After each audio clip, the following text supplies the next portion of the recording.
मित्रों, एक ये प्रोजेक्ट काफ़ी दिनों से पेंडिंग पड़ा था, जो कि ये कर्म लेक है। इसका विकास करने के नाते, इसको रिजुविनेट करने के नाते से कुछ सुझाव समय समय पर आते थे। तो एक मोटा प्रारूप हमारे अर्बन लोकल बॉडीज़ के सेक्रेटरी श्री एस.एन. राय और टूरिज़्म के हमारे सेक्रेटरी हैं डी सिन्हा, उनके साथ यहाँ के डिस्ट्रिक्ट एडमिनिस्ट्रेशन ने मिलकर के एक प्लान यहाँ का बनाया है।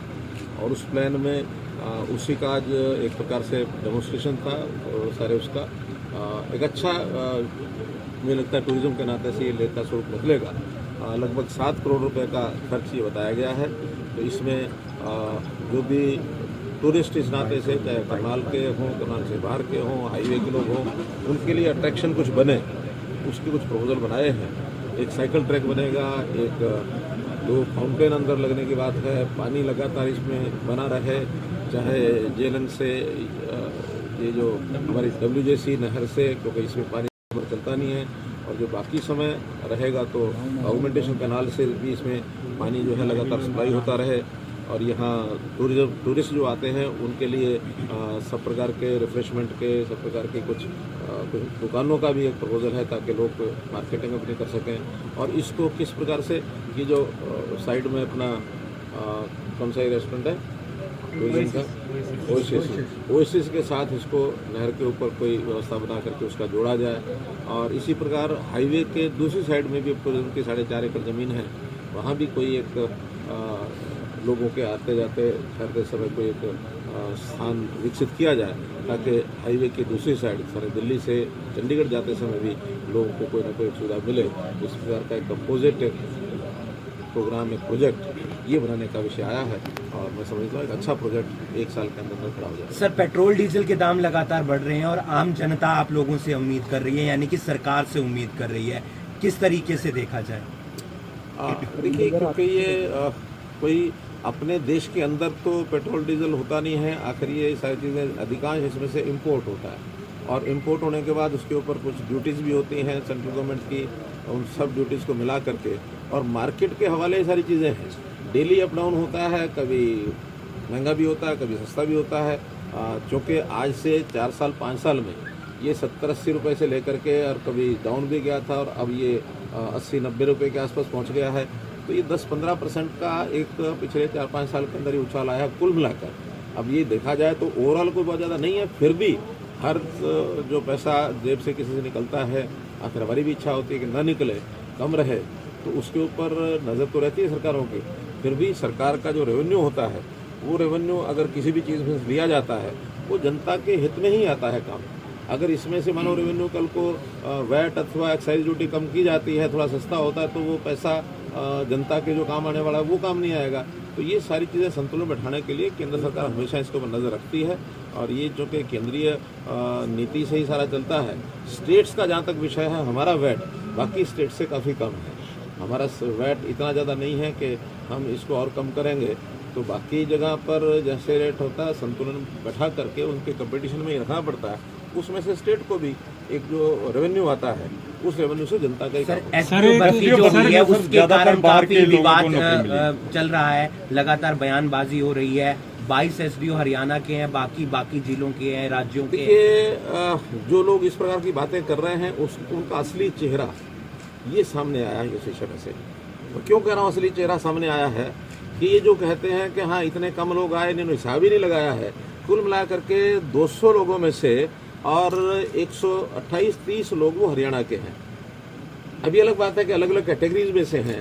रिजर्व कैटेगरी को तो ये अपना मानते ही नहीं है, यानी जितनी भी रिजर्व कैटेगरी है वो 100% हरियाणा से है। और 100% हरियाणा से आखिर इसका मतलब ये अनुसूचित जाति को अपना नहीं मानते, ये बैकवर्ड के लोगों को अपना नहीं मानते। इनकी असली चेहरा ये सामने आ गया है, जो केवल एक बात को लेकर के उसको बार बार उछालते हैं। एक बात। दूसरा, ये ऑल इंडिया टेस्ट में से लोग लिए जाते हैं। ये ऑल इंडिया टेस्ट में से लिए जाते हैं, तो ऑल इंडिया टेस्ट की एक मेरिट लिस्ट बनती है, उसमें एक योग्य व्यक्तियों को आगे लाएं। उसमें हमने कहीं नहीं कहा कि हरियाणा के लोग कम आने चाहिए, बाकी ज़्यादा नहीं चाहिए। सारे देश के लोगों में से लोग लिए जाते हैं। उसके अंदर हमारा रिजर्वेशन का अलग से कोटा है, वो पूरे के पूरे 100% लिए जाते हैं। इसलिए अगर हिसाब लगाना तो टोटल का लगाएं। लगभग 200 लोगों में से 100 से ऊपर लगभग 130 लोग हरियाणा के हैं एकदम एग्जैक्ट संख्या मुझे ध्यान नहीं है, लेकिन 70 के आसपास ही बाहर के हैं। आप टोटल लिस्ट अपनी उठा करके देखिए। सर, किसान लगातार घोटाला सामने महापंचायतें आया। कर रहे हैं हरियाणा में, किस तरह देखते हाँ हैं? जी, किसान लगातार किसानों का आंदोलन महापंचायत जो कर चल रहा रहे है हैं सर लगातार हरियाणा के अंदर। हाँ देखिए, लंबा एक विषय चल गया है। अब चूंकि हम धैर्यपूर्वक इन सब चीज़ों को देख रहे हैं और हम समझा भी रहे हैं, हम बता भी रहे हैं हर मोर्चे पर कि ये तीनों जो बिल बने हुए हैं, इन तीनों बिलों में किसान का कोई नुकसान नहीं है, बल्कि इनके इम्प्लीमेंटेशन के बाद किसान का लाभ ही होगा। और चूंकि अब इनकी इम्प्लीमेंटेशन हुई नहीं है, हमने ये भी कहा है कि इम्प्लीमेंटेशन होने के बाद किसी भी विषय को लेकर के किसान का नुकसान होता है तो हम हमेशा तैयार हैं उन चीज़ों को विड्रॉ करने के लिए। हमारे कहने से भी पहले केंद्र सरकार ने कह दिया है कि आप इसमें बताइए क्या गलत है, जो आप बताएंगे गलत है उसको ठीक करने के लिए 24 घंटे हमेशा हम तैयार हैं।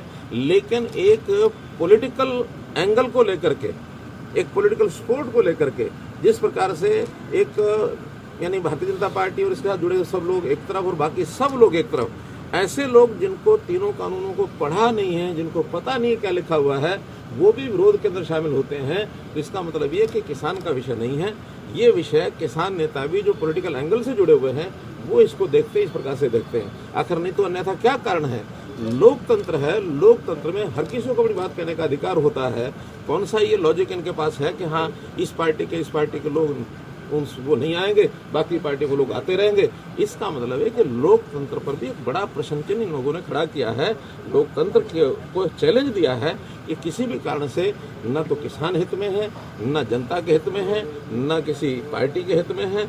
कुल मिलाकर के मर्यादाओं को ध्यान रखना चाहिए। लोकतंत्र के ऊपर हमारा देश, हमारी लोकतंत्र व्यवस्थाएं, इनको मजबूत करना ये हर किसी का काम है, चाहे वो सरकार हो, चाहे विपक्ष हो, चाहे जनता का कोई वर्ग हो। लोकतंत्र को अगर बचा कर रखेंगे तो हम बहुत अच्छे प्रकार से अपने जीवन को आगे बढ़ा सकते हैं। नगर निगम में गड़बड़ियों का मामला सामने आया है। नो ड्यूज सर्टिफिकेट जो था, हवाई अड्डे की सौगात देने की अब दोबारा से प्रयास किए जा रहे हैं। देखिए, क्योंकि जमीन लेकर के उसका विस्तार करने की बात थी, उसको 3000 फुट से 5000 फुट का जो विषय था वो हमें जमीन चौके लेनी थी। ई भूमि के माध्यम से अभी 2 दिन पहले ही मीटिंग करके उनसे जमीन के रेट्स फाइनल हो गए हैं। 15 दिन के अंदर उनके जमीन के पैसे उनको मिल जाएंगे, जमीन क्लियर मिल जाएगी और उसके बाद एयरपोर्ट का जो काम है। सर, नगर निगम वाले मामले पर क्या कहना चाहेंगे? जो नो ड्यूज सर्टिफिकेट का मामला सामने आया है, जिसमें रजिस्ट्रियां हो गई हैं और मामला भी दर्ज हो गया है। मामला दर्ज हुआ है, मुझे ध्यान में है, मामला दर्ज हुआ है। जब दर्ज हुआ तो उसके ऊपर पूरे जांच होगी और जांच में दोषी पाए जाएंगे, उनको किसी को बख्शा नहीं जाएगा।